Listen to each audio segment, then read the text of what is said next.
बिस्मिल्लाहिर्रहमानिर्रहीम। अस्सलाम वालेकुम नाज़रीन कराम, इलेक्शन 2024 जो जनरल इलेक्शन है वो कंप्लीट हो चुके हैं और उसके बाद अब बहुत से ऐसे हलके हैं या बहुत से ऐसे उम्मीदवार हैं जो एक एक या दो दो हलकों या तीन तीन हलकों में से कामयाब हुए हैं, या फिर वो किसी कौमी असम्बली या सूबाई असम्बली में से कामयाब हुए हैं तो उन्होंने एक नशिस्त अपने पास रखी है और एक नशिस्त खाली कर दी है। तो अब हम भी कोशिश कर रहे हैं कि अपने चैनल पर आपकी खिदमत में जो भी हलके हैं पाकिस्तान के जिनके ऊपर ज़िमनी इलेक्शन हो रहा है उनकी तफसीलात आपके सामने रखें। तो नाज़रीन, इस वीडियो के अंदर मैं आपके सामने पंजाब असम्बली का एक हलका सामने रखूंगा, PP 149 लाहौर। PP 149 लाहौर की कुछ तफसीलात आपके सामने रखूंगा।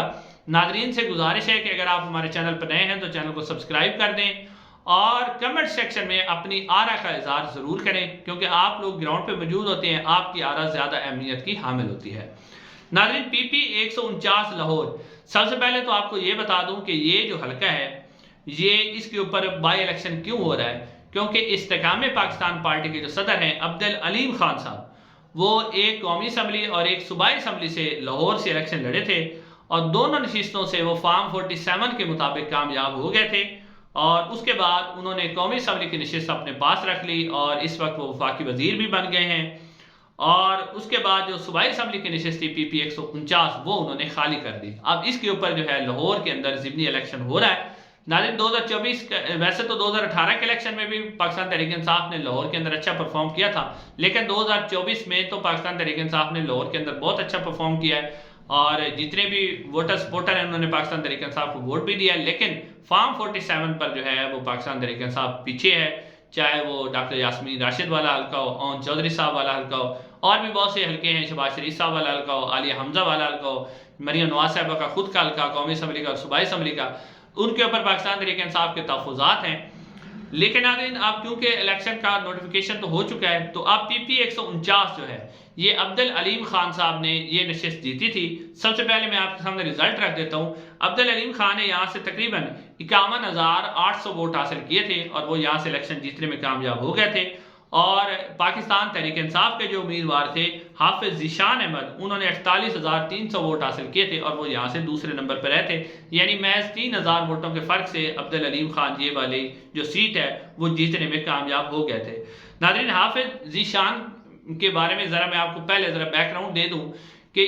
एक तो आपने देखा कि पाकिस्तान तहरीक इंसाफ जो है वो उसको भरपूर तरीके से कैंपेन नहीं चलाने दी गई और जिस तरह उनके कागजात नामजदगी छीने गए उनको कैंपेन ही नहीं चलाने दी गई और फिर ये गिरफ्तारियाँ हुई पाकिस्तान तहरीक इंसाफ के मुख्तलिफ रहनुमाओं की। और ये जो हाफिज ज़ीशान हैं, हाफिज नुमान भी इनके भाई हैं, हाफिज ज़ीशान साहब को भी गिरफ्तार कर लिया गया था। ये भी तकरीबन 7-8 महीने की जेल काट के आए हैं और ना ये अपनी कैंपेन चला सके हैं। इनकी कैंपेन इनके रिश्तेदारों ने, इनकी वाइफ ने चलाई है और वो भी रात को उन्होंने कैंपेन चलाई है, सूरज गरूब होने के बाद। दिन को वो भी बाहर नहीं निकल सकते थे क्योंकि गिरफ्तारियों का खतरा था।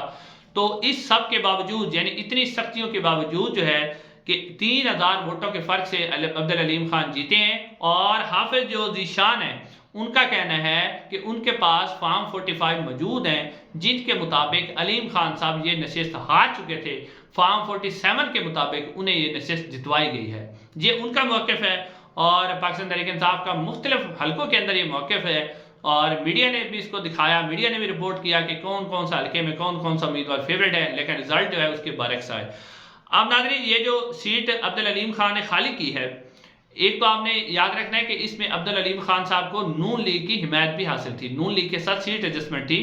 दोनों जमातों ने मिलकर इलेक्शन लड़ा था और सिर्फ 3,000 वोटों के फर्क से, वो भी हाफिज जो ज़ीशान है उनके मुताबिक वो फॉर्म 47 से जीते हैं, फॉर्म 45 पर वो इलेक्शन हारे हुए थे। अब नाज़रीन, क्योंकि ये सीट खाली हो गई है, अब सीट खाली हो गई है तो पाकिस्तान तहरीक इंसाफ के जो उम्मीदवार हैं वो तो फाइनल है कि हाफिज ज़ीशान ही यहाँ से इलेक्शन लड़ेंगे। उनके भाई हाफिज नुमान ने भी कागजात नामजदगी जमा करवाए, लेकिन उम्मीदवार वही हैं हाफिज ज़ीशान। लेकिन अब जो फ़र्क है 2024 का जो जनरल इलेक्शन हुआ उससे और आपके, उस वक्त पाकिस्तान तहरीक इंसाफ को खुलेआम कैंपेन नहीं करने दी जा रही थी। पाकिस्तान तहरीक इंसाफ के लिए गिरफ्तारियाँ हो रही थी, उनको पकड़ दकड़ जा रही थी,